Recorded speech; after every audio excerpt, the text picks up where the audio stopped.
ശബരിമലയിലെ സ്വർണ്ണമോഷണത്തിൽ ഇടക്കാല റിപ്പോർട്ട് പ്രത്യേക അന്വേഷണ സംഘം ഹൈക്കോടതിക്ക് കൈമാറി. മുദ്രവെച്ച കവറിൽ കൈമാറിയ റിപ്പോർട്ട് ഹൈക്കോടതി പരിഗണിക്കുകയാണ്. അടച്ചിട്ട മുറിയിലാണ് കോടതി നടപടികൾ. സർക്കാർ ദേവസ്വം അഭിഭാഷകരെ കോടതിയിൽ നിന്ന് പുറത്താക്കി. ആന്റണി ജി ജോർജ് ചേരുന്നു വിവരങ്ങളുമായി. ആന്റണി, ഈ രഹസ്യാത്മകമാണ് ഇപ്പോൾ നടക്കുന്ന ആ ഒരു വാദം, അല്ലെങ്കിൽ ഈ ഇടക്കാല റിപ്പോർട്ട് ലഭിച്ചതിന് പിന്നാലെ നടക്കുന്ന കോടതി നടപടികൾ, മാധ്യമങ്ങൾക്ക് വിവരങ്ങൾ ലഭിക്കുന്നതിലും കുറേയേറെ പരിമിതികളുണ്ട്. അതോടൊപ്പം തന്നെ കഴിഞ്ഞ ദിവസത്തെ ചോദ്യം ചെയ്യലിൽ എന്തൊക്കെയാണ് കണ്ടെത്തിയത് എന്നുള്ളത് വളരെ ചുരുക്കം വിവരങ്ങൾ മാത്രമേ പുറത്തു വന്നിട്ടുള്ളൂ. അത്രത്തോളം രഹസ്യാത്മകമായി തന്നെ കൊണ്ടുപോവുകയാണ്. ഇപ്പോൾ നിലവിൽ മുന്നോട്ട് പോകുന്ന മാധ്യമങ്ങൾക്ക് ലഭ്യമാകുന്ന വിവരങ്ങൾ എങ്ങനെയാണ് ആന്റണി? തീർച്ചയായും നിലവിൽ ഒരു വിവരവും കോടതിയിൽ നിന്ന് പുറത്തേക്ക് വരുന്നില്ല എന്നുള്ളതാണ് ഏറ്റവും പ്രധാനപ്പെട്ട കാര്യം. നിലവിൽ കോടതി അത് അടച്ചിട്ട മുറിയിൽ പരിഗണിക്കുകയാണ്. അത് അവസാനത്തേക്ക് ഏതാണ്ട് പരിഗണിക്കുന്നത് പൂർത്തിയായി എന്നാണ് മനസ്സിലാക്കാൻ കഴിയുന്നത്. എന്തായാലും ഇപ്പോൾ കോടതിയിലുള്ളത് ആ അന്വേഷണ ഉദ്യോഗസ്ഥനും ഈ ജഡ്ജിയും മാത്രമാണ്. മറ്റാരും ഈ കോടതിയിലില്ല. എല്ലാവരെയും പുറത്തേക്ക് ആക്കിയിട്ടുണ്ട് എന്നുള്ളതാണ് ഏറ്റവും പ്രധാനപ്പെട്ട കാര്യം. അഭിഭാഷകരെ അടക്കം കോടതി മുറിക്കുള്ളിൽ നിന്ന് പൂർണ്ണമായും പുറത്താക്കിയിട്ടാണ് ഈ റിപ്പോർട്ട് പരിഗണിക്കുന്നത്. ഏതായാലും ഈ കഴിഞ്ഞ ദിവസങ്ങളിൽ പ്രത്യേക അന്വേഷണ സംഘം നടത്തിയ അന്വേഷണത്തിൻ്റെ ലഭിച്ച വിവരങ്ങൾ, അത് നിർണായകമായ പല വിവരങ്ങളും അന്വേഷണ സംഘത്തിന് ലഭിച്ചിട്ടുണ്ട് എന്നാണ് മനസ്സിലാക്കാൻ കഴിയുന്നത്. പ്രത്യേകിച്ച് ഇതിൽ പങ്കുള്ള ആളുകൾ അടക്കമുള്ളവരുടെ വ്യക്തമായ വിവരങ്ങൾ ഈ ഉണ്ണികൃഷ്ണൻ പോറ്റിയിൽ നിന്ന് കിട്ടിയിട്ടുണ്ട്. അതുപോലെ തന്നെ അന്വേഷണത്തിൽ നിന്ന് ലഭിച്ചിട്ടുണ്ട്. അപ്പോൾ ഇക്കാര്യങ്ങളെല്ലാം, ഈ പുരോഗതികളെല്ലാം കൃത്യമായി തന്നെ ഒരു റിപ്പോർട്ടാക്കി, ഇടക്കാല റിപ്പോർട്ടാക്കി മുദ്രവെച്ച കവറിലാണ് അന്വേഷണ സംഘം കൈമാറിയിട്ടുള്ളത്. ഏതായാലും കോടതി എന്ത് തീരുമാനമായിരിക്കും, അല്ലെങ്കിൽ എന്ത് നിർദ്ദേശമായിരിക്കും ഇനി ഈ റിപ്പോർട്ട് പരിഗണിച്ച ശേഷം നൽകുക എന്നുള്ളത് ഏറ്റവും പ്രധാനപ്പെട്ടതാണ്. ഒരുപക്ഷെ കൂടുതൽ കടുത്ത നടപടികളിലേക്ക്, കൂടുതൽ അറസ്റ്റുകളിലേക്കൊക്കെ അന്വേഷണ സംഘം പോകാനുള്ള സാധ്യത ഉണ്ട്. കൂടുതൽ ഉന്നതരിലേക്കൊക്കെ ഒരുപക്ഷെ ഈ അന്വേഷണ സംഘം എത്തിയേക്കും. ഈ പോറ്റിയുടെ മൊഴിയുടെ അടിസ്ഥാനത്തിൽ പ്രത്യേകിച്ച് ദേവസ്വം ബോർഡിൻ്റെ ഉദ്യോഗസ്ഥർക്ക് കൃത്യമായി തന്നെ ഇതിൽ പങ്കുണ്ട് എന്നുള്ളത് വ്യക്തമാണ്. അവരെ അടക്കം പ്രതിയാക്കിയാണ് പോലീസ് കേസെടുത്തിരിക്കുന്നത്. അവരെ ഒന്നും ഇതുവരെയും ചോദ്യം ചെയ്യലിന് വിളിപ്പിച്ചിട്ടില്ല. പ്രത്യേകിച്ച് മുരാരി ബാബു അടക്കമുള്ള ആളുകളെ ഇതുവരെയും ചോദ്യം ചെയ്യലിനോ അല്ലെങ്കിൽ കസ്റ്റഡിയിലെടുക്കുന്ന നടപടികളിലേക്കോ പോയിട്ടില്ല. ഒരുപക്ഷെ ഇതിനു ശേഷം അത്തരം നടപടികളിലേക്ക് പോകും. നിലവിൽ ഉണ്ണികൃഷ്ണൻ പോറ്റിയെ മാത്രമാണ് അറസ്റ്റ് ചെയ്തത് ഈ കേസിൽ. ഇന്നലെ അനന്ത സുബ്രഹ്മണ്യൻ ഉണ്ണികൃഷ്ണൻ പോറ്റിയുടെ സുഹൃത്തിനെ ചോദ്യം ചെയ്ത് വിട്ടയച്ചിട്ടുണ്ട്. ഇനി നാഗേഷ് ഉണ്ട്. അതുപോലെ തന്നെ ഇതിലെ പ്രധാനപ്പെട്ട ഒരു കഥാപാത്രമായ കൽപേഷ് ഉണ്ട്. ഇവരിലേക്കൊക്കെ അന്വേഷണ സംഘം ഉടൻ തന്നെ എത്തും. ഇവരെയൊക്കെ ചോദ്യം ചെയ്യേണ്ടതുണ്ട്. അതുപോലെ തന്നെ കസ്റ്റഡിയിൽ എടുക്കേണ്ട കാര്യമുണ്ടെങ്കിൽ അങ്ങനെ ചെയ്യേണ്ടതുണ്ട്. അപ്പോൾ അത്തരം നടപടികളിലേക്കൊക്കെ അന്വേഷണ സംഘം ഉടൻ കടക്കും. ഇന്നിപ്പോൾ മറ്റ് നടപടികളൊന്നും ഇല്ല. മറ്റ് സ്റ്റേറ്റ്മെന്റ് രേഖപ്പെടുത്തുന്ന നടപടികളടക്കം നടക്കുന്നുണ്ടെന്ന് ഒഴിച്ചാൽ മറ്റ് നടപടികളൊന്നും ഇന്നില്ല. ഏതായാലും കോടതിയിൽ നിന്ന് ഇപ്പോൾ കർശനമായ, അല്ലെങ്കിൽ അടുത്ത തലത്തിൽ എന്ത് തരത്തിലുള്ള നടപടികൾ ഉണ്ടാകുമെന്നുള്ള ഒരു നിർദ്ദേശം ഉണ്ടാകും. ഏതായാലും അത് ഈ കേസിനെ സംബന്ധിച്ചേറെ നിർണായകവുമാണ്.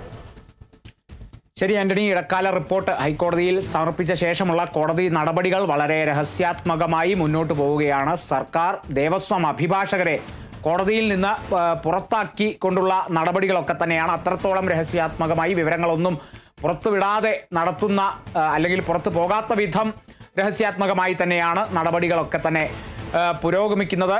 അതേസമയം ഈ സ്വർണ്ണമോഷണ കേസിൽ ഉണ്ണികൃഷ്ണൻ പോറ്റിയുടെ സുഹൃത്ത് അനന്ത സുബ്രഹ്മണ്യത്തെ പ്രത്യേക അന്വേഷണ സംഘം ചോദ്യം ചെയ്ത് വിട്ടയച്ചിട്ടുണ്ട്. ശബരിമലയിൽ പലവട്ടം ദർശനം നടത്തിയെന്നും നേർച്ചയ്ക്കും അന്നദാനത്തിനുമായി ഉണ്ണികൃഷ്ണൻ പോറ്റിക്ക് പണം നൽകിയെന്നും അനന്ത സുബ്രഹ്മണ്യം മൊഴി നൽകിയിട്ടുണ്ട്. ഡി ബിനോയ് ഉണ്ട് വിവരങ്ങളുമായി. ബിനോയ്, അനന്ത സുബ്രഹ്മണ്യത്തിൻ്റെ മൊഴി പ്രകാരം ഉണ്ണികൃഷ്ണൻ പോറ്റിയുടെ നിർദ്ദേശപ്രകാരമാണ് താൻ ഇതെല്ലാം ചെയ്തത്. ഈ ഒരു സ്ഥലത്തേക്ക്, അല്ലെങ്കിൽ ബംഗളൂരുവിലേക്ക് എത്തിക്കാനുള്ള നിർദ്ദേശം തന്നതും ഉണ്ണികൃഷ്ണൻ പോറ്റിയാണ്. അതായത് എല്ലാം പോറ്റിയുടെ തലയിലേക്ക് വെക്കുന്നൊരു മൊഴിയാണ് അനന്ത സുബ്രഹ്മണ്യം നൽകിയത്. എന്നാലും അനന്ത സുബ്രഹ്മണ്യത്തിൻ്റെ വാക്കുകൾ പൂർണ്ണമായി മുഖവിലേക്ക് എടുത്തോ എന്നുള്ളതും ഒരു ചോദ്യമുണ്ട് ബിനോയ്. തീർച്ചയായും ഇതിനകത്ത് ഒരു കാര്യം വ്യക്തമാക്കിയിട്ടുണ്ട്. അതായത് അനന്ത സുബ്രഹ്മണ്യവും രമേശും ഉണ്ണികൃഷ്ണൻ പോറ്റിയും അടുത്ത സുഹൃത്തുക്കളാണെന്ന് തന്നെ അവർ വ്യക്തമാക്കിയിരിക്കുന്നു. ഈ ഉണ്ണികൃഷ്ണൻ പോറ്റിയുടെ നിർദ്ദേശപ്രകാരം ശബരിമലയിൽ നിരവധി പ്രാവശ്യം ദർശനം നടത്തി. ആ ദർശനം നടത്തുക മാത്രമല്ല, ഉണ്ണികൃഷ്ണൻ പോറ്റി പറഞ്ഞതനുസരിച്ച് ശബരിമല സന്നിധാനത്തെ അന്നദാനത്തിനും ഒപ്പം മറ്റു നേർച്ചകളും വഴിപാടുകളൊക്കെ നടത്തിയിട്ടുണ്ട്. ഇനി ആ പൈസ നേരെ ദേവസ്വം ബോർഡിലെത്തിയോ അല്ലെങ്കിൽ ആ പൈസ ഉണ്ണികൃഷ്ണൻ പോറ്റി എടുത്തോ എന്നുള്ള കാര്യത്തെക്കുറിച്ചൊന്നും ഒരു വ്യക്തതയില്ല എന്നാണ് അനന്തസുബ്രഹ്മണ്യം ഇന്നലെ പ്രത്യേക അന്വേഷണ സംഘത്തിന് മുമ്പിൽ മറുപടിയായി നൽകിയിട്ടുള്ളത്. എന്തായാലും ചോദ്യം ചെയ്യൽ വളരെ ദീർഘനേരം നീണ്ടു നിന്നു. ഇന്ന് രാവിലെയോടുകൂടിയാണ് അനന്തസുബ്രഹ്മണ്യത്തെ വിട്ടയച്ചത്. ഒപ്പം ഒരു കാര്യം കൂടി വ്യക്തമാക്കി, ഏത് നിമിഷവും വിളിക്കും, അപ്പോഴേക്കും തിരിച്ചെത്തണം എന്നുള്ള നിർദ്ദേശമാണ്. കാരണം ചോദ്യം ചെയ്യലിൽ ഒരു കാര്യം മനസ്സിലാക്കി, അനന്തസുബ്രഹ്മണ്യത്തിന് പങ്കില്ല എന്നുള്ള കാര്യം ഏകദേശം ഉറപ്പായി കഴിഞ്ഞിരിക്കുന്നു.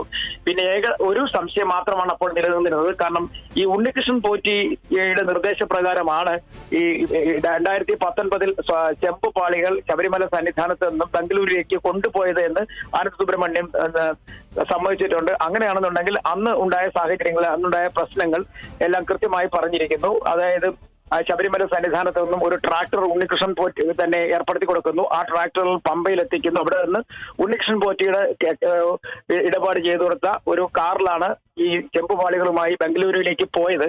ബംഗളൂരുവിൽ ചില ക്ഷേത്രങ്ങളിൽ ഇത് ദർശനത്തിന് വെച്ചുവെന്നും അതുവഴി പൈസ സമാഹരിച്ചതായുള്ള വ്യക്തമായ വിവരങ്ങൾ നൽകിയതായും ഒക്കെ തന്നെ വിവരങ്ങളുണ്ട്. എന്തായാലും ഉണ്ണികൃഷ്ണൻ പോറ്റി നടത്തിയിട്ടുള്ളത് ഏകദേശം സ്വർണ്ണക്കൊള്ള തന്നെയാണ്, അല്ലെങ്കിൽ വലിയ തരത്തിലുള്ള പണപ്പിരിവ് നടത്തിയിരിക്കും എന്നുള്ള വിവരങ്ങൾ കൂടി അനന്തസുബ്രഹ്മണ്യത്തെ ചോദിച്ചപ്പോൾ വ്യക്തമായിട്ടുണ്ട്. ഇനി 2 പേരെ കൂടിയാണ് ചോദ്യം ചെയ്യാനുള്ളത്. ഒന്ന്, ഈ കേസുമായി ബന്ധപ്പെട്ട സ്മാർട്ട് ക്രിയേഷൻസ് എന്ന് പറയുന്ന സ്വർണം പൂശുന്ന കമ്പനിയും ഉണ്ണികൃഷ്ണൻ പോറ്റി തമ്മിൽ ബന്ധിപ്പിക്കുന്ന കൽപേഷ് സുഹൃത്ത് നാഗേഷ്. അതായത് സ്മാർട്ട് ക്രിയേഷൻസ് സ്വർണം പൂശുന്നതുമായി ബന്ധപ്പെട്ട ഇടപാടുകളിൽ ശേഷിച്ച സ്വർണം കൽപേഷിനെ ഏൽപ്പിച്ചു എന്നാണ് പറയുന്നത്. അങ്ങനെയാണെങ്കിൽ ആ സ്വർണം എങ്ങോട്ട് പോയി, അത് എവിടെ നഷ്ടപ്പെടുന്ന കാര്യങ്ങളെ കുറിച്ചൊക്കെ ഒരു വ്യക്തത ഇനിയും വരേണ്ടി വരും.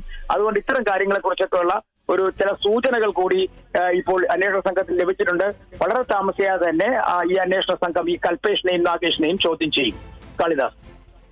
ശരി ഡി ബിനോയ്, ലഭിക്കുന്ന സൂചനകൾക്കനുസരിച്ച് മൊഴിയുടെ അടിസ്ഥാനത്തിലൊക്കെ തന്നെ കൃത്യമായ അന്വേഷണം മുന്നോട്ട് കൊണ്ടുപോവുകയാണ് പ്രത്യേക അന്വേഷണ സംഘം. നിഗമനങ്ങളിലൂടെ, വിശകലനങ്ങളിലൂടെ മൊഴികളിലെ വൈരുദ്ധ്യമൊക്കെ തന്നെ കൃത്യമായി കണക്കിലെടുത്ത് മുന്നോട്ട് പോകുന്നു പ്രത്യേക അന്വേഷണ സംഘം. അതേസമയം കൂടുതൽ മൊഴികൾ ഉണ്ണികൃഷ്ണൻ പോറ്റിക്കെതിരെയും പുറത്തു വരുന്നു. അനന്തസുബ്രഹ്മണ്യത്തിൻ്റെ ഏറ്റവും ഒടുവിലെ മൊഴി, അല്ലെങ്കിൽ കഴിഞ്ഞ ദിവസം മണിക്കൂറുകളോളം ഉണ്ണികൃഷ്ണൻ പോറ്റിയെ ഒപ്പമിരുത്തി നടത്തിയ ആ ഒരു മൊഴിയെടുപ്പിൽ അനന്തസുബ്രഹ്മണ്യം ഉണ്ണികൃഷ്ണൻ പോറ്റിക്കെതിരെ, അല്ലെങ്കിൽ ഉണ്ണികൃഷ്ണൻ പോറ്റിയുടെ നിർദ്ദേശപ്രകാരമാണ് താൻ പല കാര്യങ്ങളും ചെയ്തത്, അതായത് ശബരിമലയിലെ അന്നദാനം അടക്കമുള്ള കാര്യങ്ങൾ പോറ്റിയുടെ നിർദ്ദേശപ്രകാരം ചെയ്തിട്ടുണ്ട് എന്നുള്ള മൊഴിയെല്ലാം അനന്തസുബ്രഹ്മണ്യം നൽകി. പിന്നീട് നോട്ടീസ് നൽകി വിട്ടയക്കുകയായിരുന്നു. എപ്പോൾ വേണമെങ്കിലും ഹാജരാകേണ്ടി വരും എന്നുള്ള ഒരു നിർദ്ദേശം കൂടി അനന്തസുബ്രഹ്മണ്യത്തിന് കൊടുത്തിട്ടുണ്ട്.